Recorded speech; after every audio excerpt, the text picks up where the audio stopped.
Est-ce que le pouvoir du monde entier est entre les mains de seulement quelques familles puissantes qui contrôlent tout? Est-ce que l'Antéchrist émergera de ce groupe de personnes pour dominer l'humanité et accomplir les prophéties bibliques?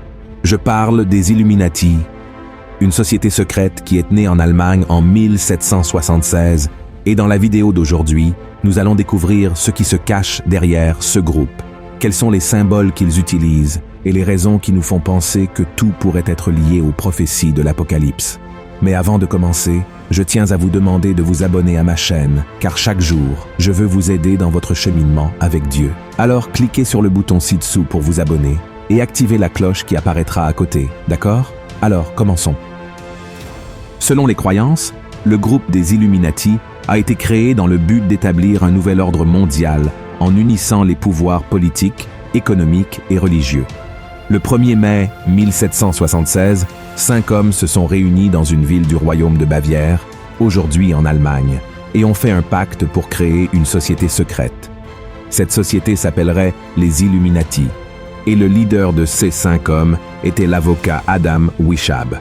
Il était influencé par les idées des Lumières et voulait créer un nouveau monde basé sur la connaissance et l'éducation. Pour cela, il a proposé quelque chose de grandiose. Les peuples de toutes les nations devraient s'unir dans une seule croyance et créer une forme de gouvernement unique, connue sous le nom de Nouvel Ordre Mondial. Depuis lors, cette idée a influencé de nombreux penseurs et artistes de diverses manières. Et un excellent exemple en est le chanteur John Lennon, qui a écrit la chanson que nous connaissons tous, Imagine, où l'artiste demandait d'imaginer un monde sans nation, religion et guerre. La caractéristique la plus marquante des Illuminati est la manière intéressante de manipuler les personnes, surtout les plus riches, intelligentes et puissantes. La preuve en est qu'un peu de temps après sa création, le groupe des Illuminati comptait déjà des milliers de membres dans toute l'Allemagne, ce qui a conduit le gouvernement à persécuter ces personnes et à les emprisonner sous l'accusation de conspiration contre la patrie. À l'époque, un décret a été signé interdisant la création de sociétés secrètes dans le pays et les Illuminati ont été déclarés éteints. Mais soyons honnêtes, frères, comment le gouvernement allemand pourrait-il garantir qu'une société secrète, impliquant autant de personnes riches, puissantes et intelligentes, s'éteindrait simplement parce qu'une loi avait été créée contre elle? Il est beaucoup plus facile de croire que ces groupes se sont encore étendus et sont aujourd'hui présents partout dans le monde, cherchant à accomplir leur objectif d'unifier le monde et de conquérir le contrôle absolu de la planète.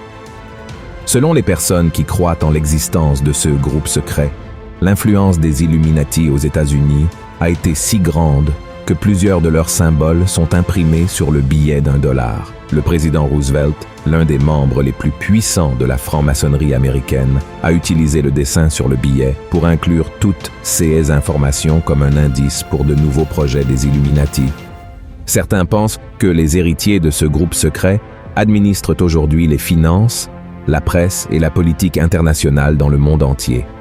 De plus, il existe certains symboles largement utilisés encore aujourd'hui qui seraient la preuve que les Illuminati existent et nous observent. Le premier symbole, la pyramide. Pour les Illuminati, la pyramide représente une hiérarchie. Sur le billet d'$1, par exemple, elle comporte 13 niveaux qui supposément représentent 13 lignées familiales qui contrôlent toujours l'humanité. Beaucoup croient que 99% de la population mondiale est dirigée par 1% qui détient toutes les formes d'information et de pouvoir. De plus, ces familles possèdent 70% de toute la richesse de la planète.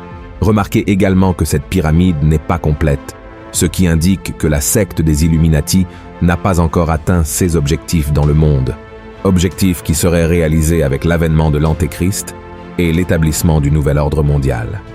La deuxième symbole, l'œil qui voit tout. C'est le symbole le plus étroitement lié au groupe secret des Illuminati, présent à de nombreux endroits et également sur les billets américains d'$1 qui portent l'inscription 1776, l'année de l'indépendance des États-Unis et, de manière coïncidente, l'année de la fondation des Illuminati. L'œil qui voit tout symbolise le grand architecte qui observe tous ces que nous faisons. Le troisième symbole, la flamme éternelle. La flamme est peut-être le symbole le plus fort des Illuminati, transmettant l'idée que les membres de ce groupe secret sont les véritables illuminés.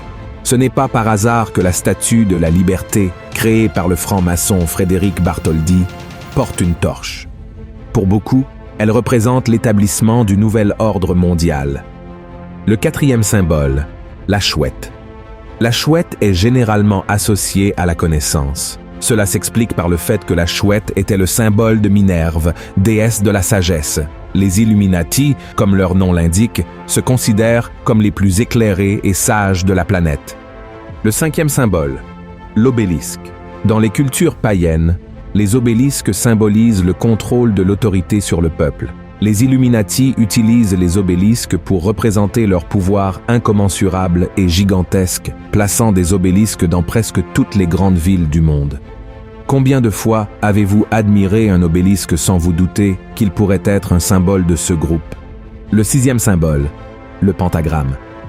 Le pentagramme inversé est connu pour son association à l'occulte et aux rituels sataniques.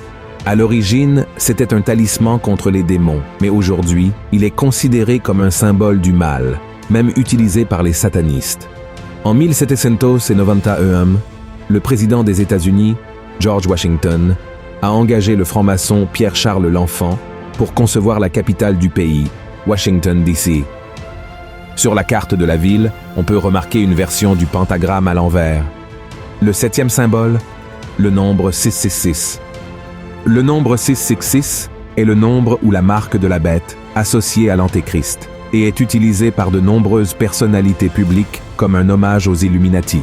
Ce geste que nous faisons généralement pour montrer que tout va bien, parfait, selon les Illuminati, est la représentation de 3-6. Selon les chercheurs, ce sont les principaux symboles associés aux Illuminati, pouvant être observés dans divers aspects de la société.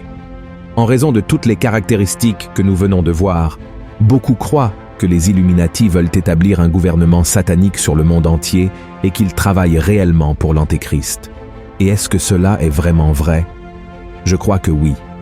La chose principale que nous devons savoir est qu'il existe une force qui manipule le monde, et cette force est le diable. Tous les groupes qui s'opposent à la Bible et ne reconnaissent pas que Jésus est le Fils de Dieu qui est mort sur la croix et est ressuscité sont utilisés par Satan. Voyez l'avertissement que l'apôtre Paul nous donne. Bien-aimés, n'ajoutez pas foi à tout esprit, mais éprouvez les esprits pour savoir s'ils sont de Dieu, car plusieurs faux prophètes sont venus dans le monde. Reconnaissez à ceux-ci l'Esprit de Dieu. Tout esprit qui confesse Jésus-Christ venu en chair est de Dieu, et tout esprit qui ne confesse pas Jésus n'est pas de Dieu. C'est celui de l'Antéchrist, dont vous avez appris la venue, et qui maintenant est déjà dans le monde. Cela montre que l'organisation qui manipule le monde entier n'est pas humaine, elle est spirituelle. Le diable utilise simplement les gens pour accomplir ses plans. La Bible dit que notre lutte n'est pas contre les êtres humains, mais contre Satan et ses démons. Et même s'il existe ce groupe secret appelé les Illuminati, ils ne sont pas plus puissants que Dieu, et c'est pourquoi nous n'avons pas besoin d'avoir peur d'eux. Amen. Je sais que nous pouvons nous sentir impuissants avec tant de nouvelles selon lesquelles le mal se propage dans le monde et que nous sommes manipulés par des organisations si puissantes, mais Jésus a clairement indiqué que le diable, le prince de ce monde, est déjà condamné. Il essaie même de paraître fort, mais il sait que sa destruction est proche et c'est pourquoi il fait tout pour amener les gens à la perdition. Alors, mon cher frère et ma chère sœur, confiez votre cœur et votre vie à Jésus, car lui seul a le pouvoir de détruire l'ennemi.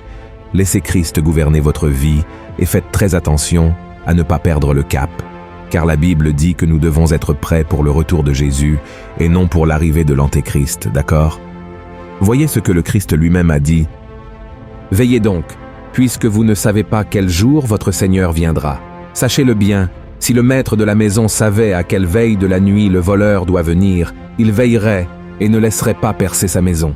C'est pourquoi, vous aussi, tenez-vous prêts, car le Fils de l'homme viendra à l'heure où vous n'y penserez pas. » Amen. Si vous avez aimé ce message, partagez-le dans les groupes WhatsApp, diffusons la parole de Dieu et n'oubliez pas de vous abonner à ma chaîne, car je veux vous aider dans votre cheminement avec Dieu chaque jour. Une grande étreinte, que la paix du Seigneur soit avec vous.